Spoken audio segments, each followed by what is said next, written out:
Hello, this is Harry Watt of North Carolina State University Wood Products Extension.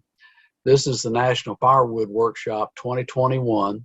We're hosted by the Tennessee Division of Forestry, and this session is about arborists and getting into the firewood business. Arborists typically generate a lot of woody materials. They want something to do with it. It costs money to take it to the landfill. So I'm going to share with you a slideshow that I put together just to hit on some of the high points of the issues that arborists get into when they try to get into the firewood business. We are supported financially by the Wood Education Center of Princeton, West Virginia, which is part of the U.S. Forest Service. We have a media sponsor, which is Sawmill Magazine of Maine. We are hosted by the Tennessee Division of Forestry, and cooperating with us is the Virginia Division of Forestry and the North Carolina Forest Service. Just to notice here that our work was funded. Here's our grant number for this grant. If anyone has any concerns or issues or complaints about what we're doing in this grant and how we handle ourselves, you can contact the U.S. Department of Agriculture, the U.S. Forest Service, the Wood Education Center, and also North Carolina State University, where I'm a wood product specialist. Arborists do struggle what to do with all the materials they get when they do a tree job. And a lot of that material is logs, and it's very suitable for firewood. It's not really suitable, especially coming out of home sites, for the sawmill industry, for the general sawmill industry, because of the high cost of blades and other equipment and safety for the workers. So it is possible to take this material and use wood splitters to make firewood. And not only do the logs make firewood, the large limbs can also make firewood. The small limbs are not really suitable. People would rather have split wood than they would round wood for firewood. Firewood does have value, so it does allow the arborist a way to increase sales. The landfills do charge for tipping, and typically there's a lot of transportation also, and landfills are few and far between, and trips to the landfill are long. One problem, if you just pile it up at headquarters for the arborist, well, it just gets in the way, and at some point in time you run out of room. The challenges for an arborist is skilled tree climbers have high labor rates, and they also have high worker comp rates. So that combination makes them sometimes twice as expensive as a general purpose firewood operation employee.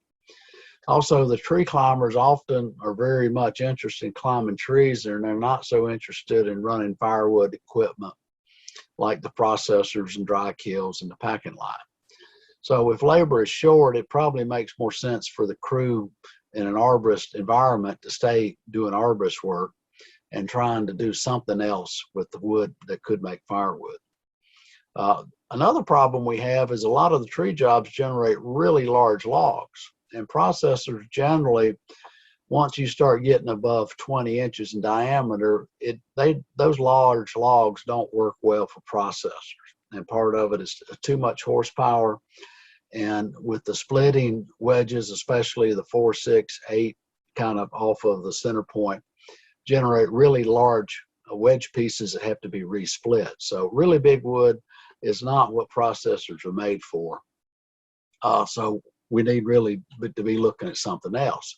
The best way to tackle the really big logs is to use one of the circle cone splitters and bust up that, say, 30, 40, 50-inch log into quarters or other pieces, and then run them through the processor.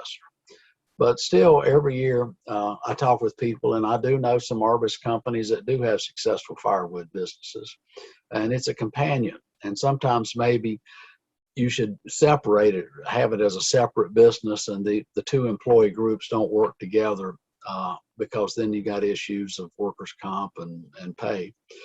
One reason an arborist might think about it is they already have chainsaws, they've got trailers, they got boom trucks, they got a lot of equipment that can be used in the firewood business.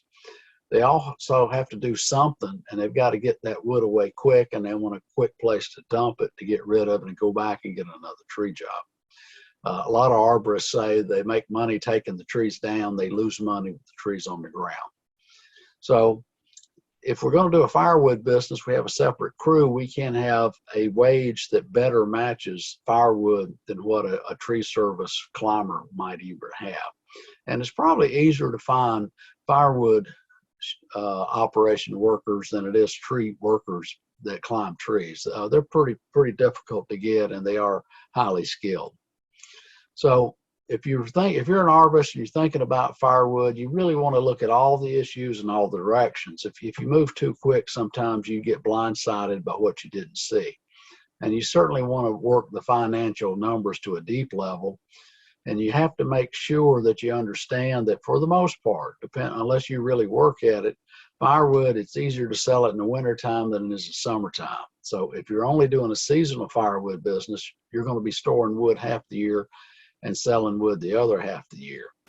And do talk to the employees you have in the tree service to see if they're even interested in firewood. And if you look at the tandem trailer there below, that could be a dump trailer. That's an excellent kind of trailer for a small arborist firewood business. That way it can go to somebody's home, get dumped, trailer comes back. The arborist really can't do much of the stack and carrying in the garages and so forth. Even if you get paid extra, it just ties your men and your equipment up too much. So overall, when you look at arborists getting into firewood, it's really, you have to question whether it's the right thing to do. In a few cases, it may work. In most cases, it doesn't work. You may be better off teaming up with a firewood business where you just give them the wood and they take it.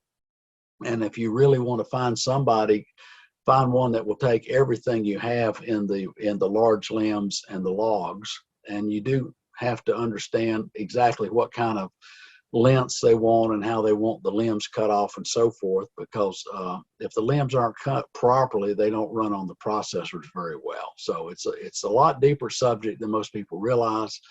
And if I can be any help to anybody in the future, let me know. And here's my contact information. Thank you.